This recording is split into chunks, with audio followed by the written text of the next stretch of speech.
Greetings from the Sunshine State. And there's Citrine with his dirty eyes basking in the sunshine. Hi, Citrine. Watching the birdies? You've got dirty eyes. Yes. I'm doing a voiceover today because for some reason the audio didn't record when I poured this Fiona Flower. So as you can see, I'm using different colors. I'm using Amsterdam's Pyrrole red, and that's mixed with the pouring medium that's in the description box below.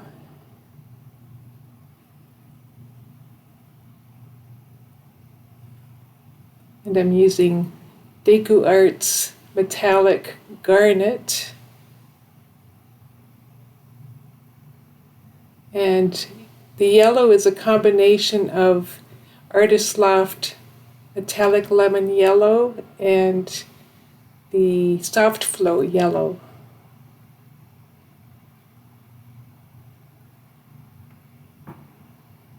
And I'll be pouring on that cute little 8 by 8 inch square canvas.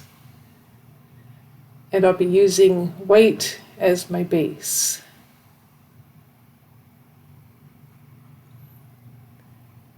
And that's a little mini dessert cup. Don't know why they call it a dessert cup. If I was having dessert, I'd have a bigger portion than that. It's a mini parfait dessert cup. And it's six-sided.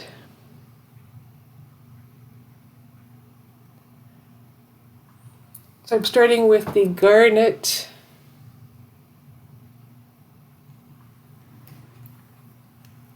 And I've learned not to mix my paints in the middle of the night. I did it at 3:30 in the morning that day so that the paints had a few hours to sit before I poured.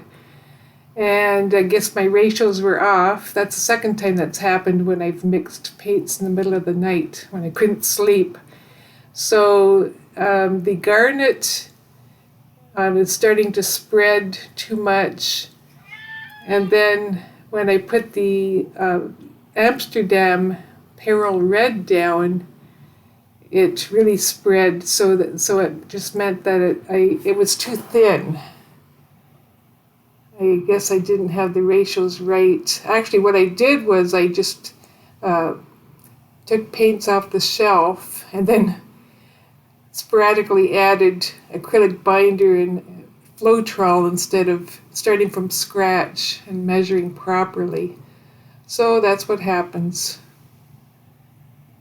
See, you can see how the red is really spreading in places. And once that happens, I know that it's not going to work the way I want it to.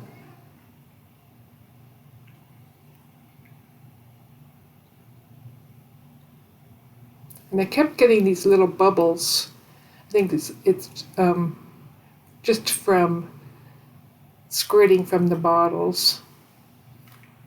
Because I've had paint sit for a couple days and I still get the bubbles when I pour from bottles. With any fluid art technique, I found it helps to judge the consistency by actually sort of feeling the tension of the paint while stirring. You can feel the tension through the spoon. And a set ratio doesn't work for all paints because paint viscosity actually varies among different brands and even among colors within the same brand. So you always have to adjust the pouring medium ratio when using different paints. So two paints are thicker, usually thicker than the liquidy paints from a bottle or a jar. So that's why you can't use one set ratio for all paints. And that goes for any technique. You always have to adjust.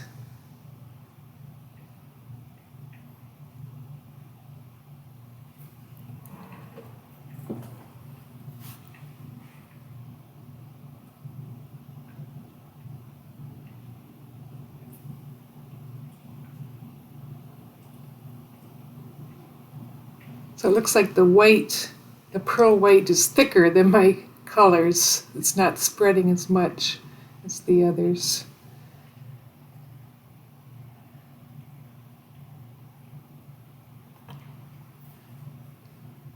So when I recorded this, I remember telling a story. I actually mentioned that I get ribbed about my accent very frequently. I say out and about, and I'm Canadian born in Niagara Falls, Ontario, Canada. I'm a first generation Canadian. My mother was born in Hungary, and my father was born in Romania, and they spoke a dialect German. They lived in German settlements, and they actually lived only about 15 miles from each other when they were growing up, yet they met in Canada. So they spoke a dialect German at home, and when I went to kindergarten, I couldn't understand my teacher or my classmates. They were speaking English. So I had to pick up English quickly, but when you're young, you pick up languages very quickly. But my parents realized they had to speak English more often at home. So not many people know that. English wasn't my first language. So I guess my accent is a combination of a Canadian accent and some distant German, a Schwabian German. So Canada Day is coming up on July 1st. Canada will be a young 155 years old. It's a very young country. And do you know how Canada got its name? Well, I'll tell you. So almost 155 years ago, they had a ceremony to name the country. And the official decided to pull letters out of a hat.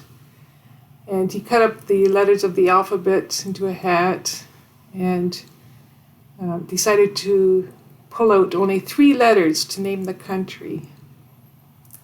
So he pulled out the first one and he said, "I have a C, eh?" And then he pulled out the next one and he announced, "I have an N, eh?" And then the third one he pulled out and he announced, "I have a D, eh?" And that spells Canada. Groan. Well, enough with the jokes. I'll speed up this next little bit and I'll be back.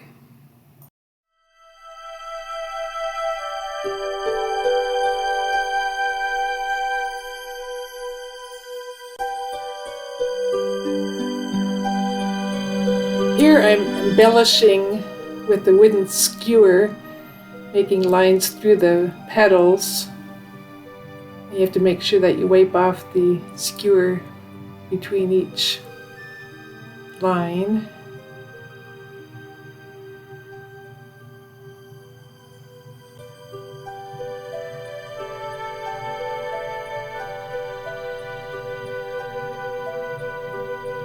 That turntable does come in handy for this technique.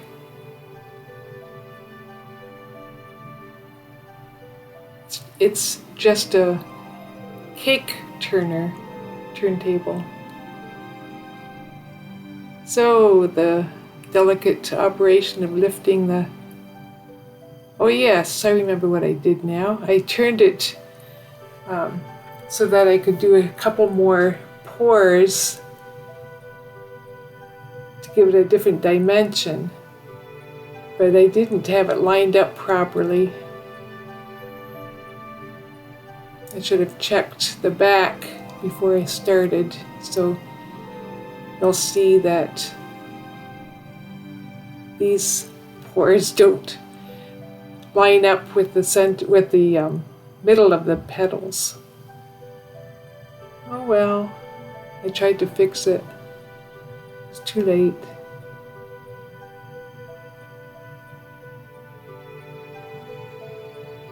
Should have left well enough alone. Shouldn't have fiddled. More bubbles.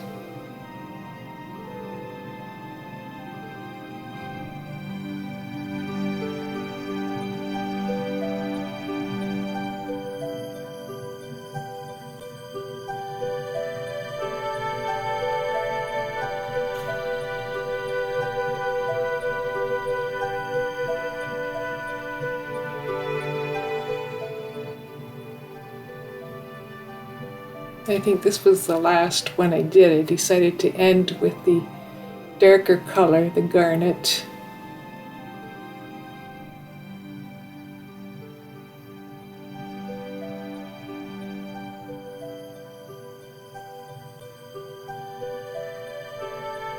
Okay, now the delicate operation of taking off the dessert cup.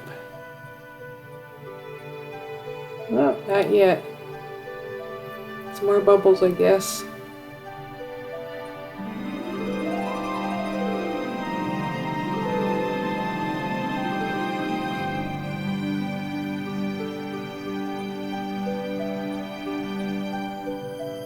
All right, here we go.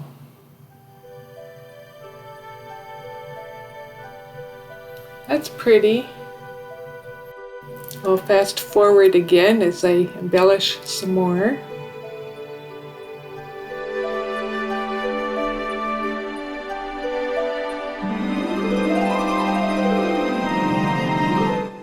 If you are enjoying this video, please like and subscribe below.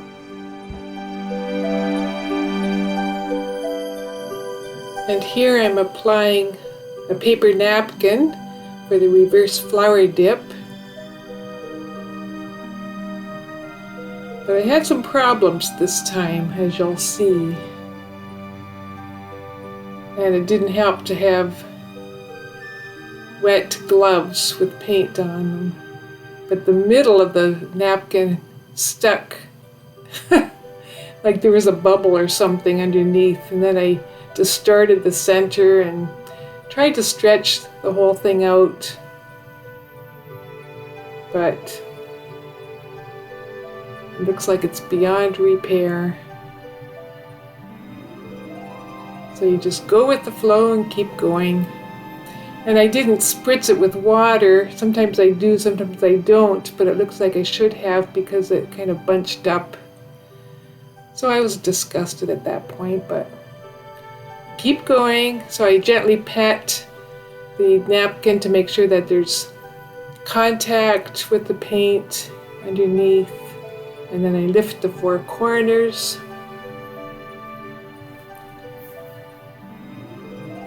And get the inner portions as well, but I keep the center of the napkin, I have contact with the canvas as I'm lifting the corners.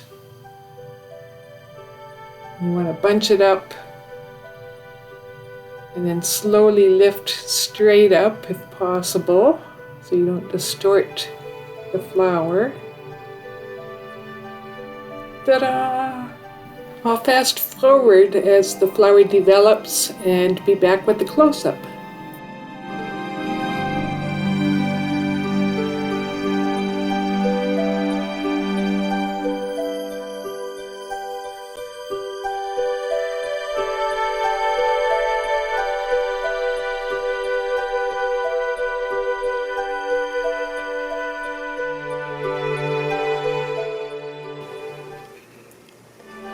So here's a close-up of it wet.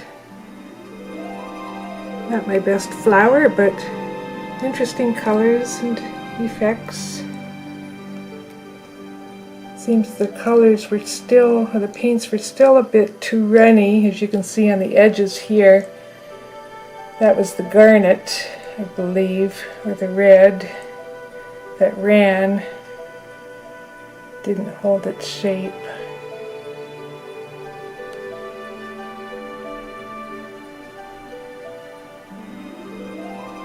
Still pretty pearl effects.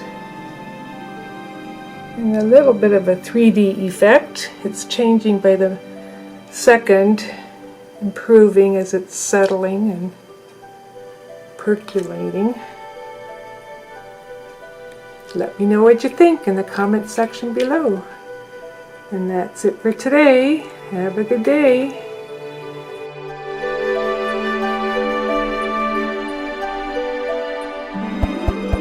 Thanks for watching. Don't forget to like and subscribe below.